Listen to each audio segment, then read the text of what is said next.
2.5-point favorites on the road against the Broncos, who are 5-0 at home this season. I'm so confused. The Chiefs are out of the playoff picture. Joe, explain this line. Well, let's start with this. If Denver was a 2-point favorite, how much money do you think would come flooding in the sports books on Kansas City? So a big part of this is liability. You have Patrick Mahomes. You have Andy Reid coming off a bye. You have a Chiefs team that, despite the record, is still very much a top 5 team in terms of Vegas power rankings. On the other side, what do we make of Denver? The record looks good, but look at the one-score games record. Look at the regression of Bo Nix. There's one thing when you look at the record, and there's the other thing what the eye test tells you. Denver isn't nearly as good as that record indicates. Interesting. So, Graz, you're going to be on the sidelines for the radio call of this one. What do fans need to know about this matchup that they might not be getting anywhere else? So Denver, elite defense, obviously. They've won 5 games this year where they lost the turnover battle, which is, I mean, that's ludicrous. And it tells you the offense has work to do and the defense is picking them up. It's a defense that's playing without Patrick Surtain, who's the reigning defensive player of the year, but they've made up for that. It's not going to have its leading tackler, Alex Singleton, because he had cancer surgery last week. He's going to be good, which is great, but he can't play this week. So they're fired up. They would tell you, and I was talking to Zach Allen, one of their defensive linemen yesterday, that last year they went 1-6 in one-score games, and they made that a point of emphasis this offseason. They thought if we pay attention to the right kinds of details, we can turn that around in our favor. And so far, their record indicates that they have. 6-2 in one-score games right. this year. So we can sit here and say that stuff evens out over time. We're probably right. But in their minds, they feel like, hey, we did something, and they feel like they're better prepared to beat the Chiefs. Harry, you will also be on the call. On the radio, you'll be in the booth. What are you looking at? Starting with the Kansas City Chiefs and Patrick Mahomes, protecting him is the greatest thing that Kansas City can do. When you're looking at the Denver Broncos and their defensive line, they have 3 players that are top 15 in sacking a quarterback right now. They are relentless in doing so protecting Mahomes is at an all-time high. When I'm looking at the Denver Broncos offensively, it's about starting fast. They've had these slow starts all season long. I don't think you can afford a slow start versus Patrick Mahomes and Andy Reid and that offense of Kansas City. Bo Nix, can you play with confidence? Are you going to be confident? This is a game that you can't lose confidence in, especially who you're going against on the opposing side. He's sporadic in the pocket at times for no apparent reasons. He's leaving the pocket early for no apparent reasons. And when you look at certain throws that should be layups, he's not making those as well. Bart, I look to you because we started the show and you were like, Drake May, I don't know. But the same record is in Denver, and there's a different vibe around Bo Nix right now. Oh, so Jigger was wrong. Numbers can lie at times, right? Because it's not always the true indicator of what's going on. Like when you look at what's happening with Bo Nix, his feet is all out of place. Last week alone, he was 16 for 20 for 130. That's not sustainable. You know, this defense you're asking a lot of. And listen, one thing I trust is experience. And one thing Harry knows about November is when you make the dash for the cash, is when the cream rises to the top. That's right. And experience matters. That's why you see no panic Cheese in for the Baltimore. taco. Right. Cheese for the taco. And you talk about, Kansas City. They've been here before. They're not going to panic. They understand how important this game is. But does the pressure start to get to Bo Nix? Because he's heard the doubters saying that he's holding his team back. Does he press and maybe make more mistakes? He had to play at a better level. When you watched them, you saw them against the Jets in London. What was your reaction? I mean, listen, I wanted to gouge my eyes out. It was some of the worst football I've ever seen in my life. If I wasn't getting paid, I would have left at halftime. Okay. That's how bad it was.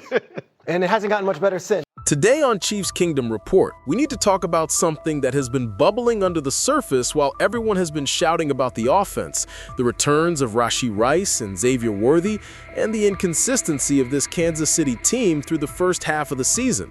Because right now, quietly, in the background of all the noise, the Chiefs may have found another weapon hiding in plain sight, and his name is Taekwon Thornton.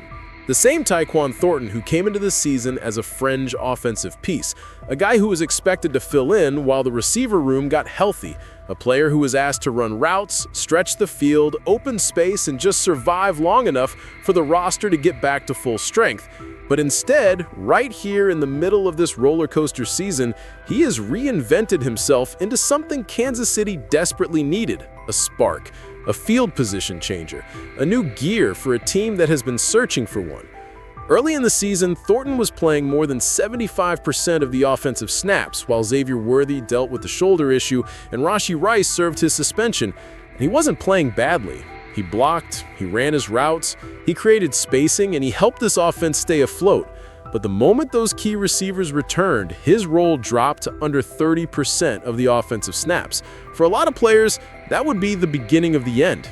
For Thornton, it was the beginning of the transformation because Dave Tube, the most respected special teams coordinator in the league, saw something.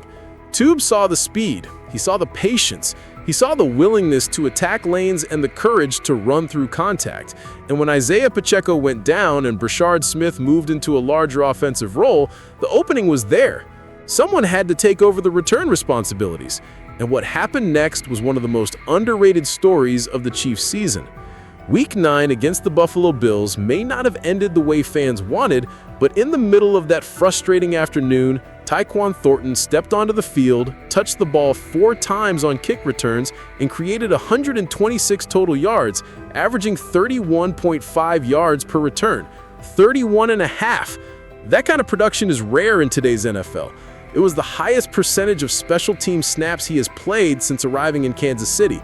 And it wasn't just numbers for the sake of numbers, it was the way he hit the crease, the way he read the blocking, the way he nearly broke open the counter return on his second kickoff, the way the sideline reacted to him, the way Dave Tube immediately started diagramming ways to keep the ball in his hands. And when Dave Tube speaks, Chiefs fans listen, because Tube has built Pro Bowl returners. He has built elite special teams units. He has turned unknown players into weapons, into names the entire league fears. And when he says, Taekwon Thornton was really good last week, that carries weight.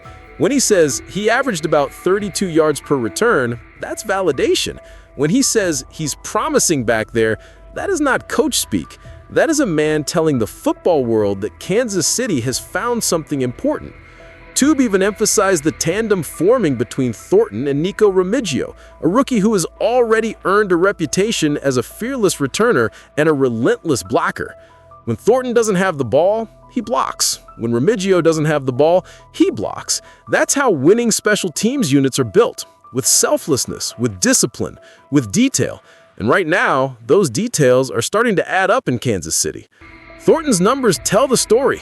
5 kick returns this season for a total of 154 yards, a 30.8 average that ranks 5th in the entire league. 5th despite barely having opportunities. Meanwhile, Brashard Smith sits at 26.8 yards per return and Remigio at 26.4. All solid numbers, all strong contributors. But Thornton's efficiency stands above them. He has found a niche that is not only keeping him active, but making him increasingly valuable as the season progresses. And when you place that in the context of what the Chiefs have dealt with this year, the story becomes even more meaningful. Kansas City has struggled with field position. They've struggled with slow starts. They've struggled to flip momentum in the early parts of games. With the defense playing at a high level but occasionally dealing with fatigue, the offense has often been forced to work with long fields, starting inside their own 20 far more often than Andy Reid would prefer.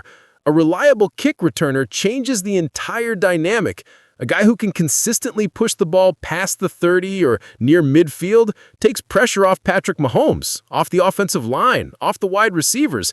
It gives Reid more flexibility in play calling. It changes the rhythm of the opening drives. It changes everything for a team that is always looking for the next edge. And it's not like Thornton is incapable of stepping back into an offensive role. When the Chiefs dealt with injuries early on, he produced. He got open. He earned trust. He made plays in big moments. And if this team finds itself in a situation later this year where it needs depth or needs someone to step up in a playoff game because of an injury, Thornton is now more prepared than ever. He's not just another name in the receiver room. He's a dual threat contributor, a field weapon, another player in a long line of unselfish role players who have helped Kansas City sustain a dynasty. Look at what NFL insiders have been saying this week. On ESPN, analysts pointed out that Kansas City might rank outside the top 5 right now in offensive efficiency, but they still believe the team is better than their record because they find ways to develop internal contributors. Meanwhile, NFL Network highlighted how the Chiefs remain one of the most unpredictable special teams units in the league thanks to Tube's creativity. And CBS Sports went deeper into the analytics, pointing out that Kansas City has improved significantly in hidden yardage over the last 3 weeks, a metric almost entirely driven by the return game. Thornton is part of that improvement, maybe even the catalyst. This is the story people need to understand. Taekwon Thornton is not taking steps backwards. He is taking steps sideways, upwards, and forwards all at the same time. He is evolving into the type of multi-role player championship teams rely on. And as Kansas City pushes into the second half of the season, facing opponents who will attack their weaknesses, they now have another unexpected strength, another playmaker, another spark ready to change field position in a moment's notice. So yes, Chiefs Kingdom, there is every reason to be excited about Taekwon Thornton. Every reason to believe this new role is not temporary, but a foundation for something even bigger. And every reason to take this as another sign that Kansas City continues finding ways to reload, adapt, and prepare for the postseason surge. Because the more weapons you have, the more dangerous you become when the games matter most. And right now, the Chiefs just unlocked one more. What do you think about Taekwon Thornton's emergence as a legit return threat? Should he get even more opportunities on offense, or is this new role exactly where Kansas City needs him? Let me know your thoughts in the comments. Make sure to leave your like, and don't forget to subscribe to Chiefs Kingdom Report.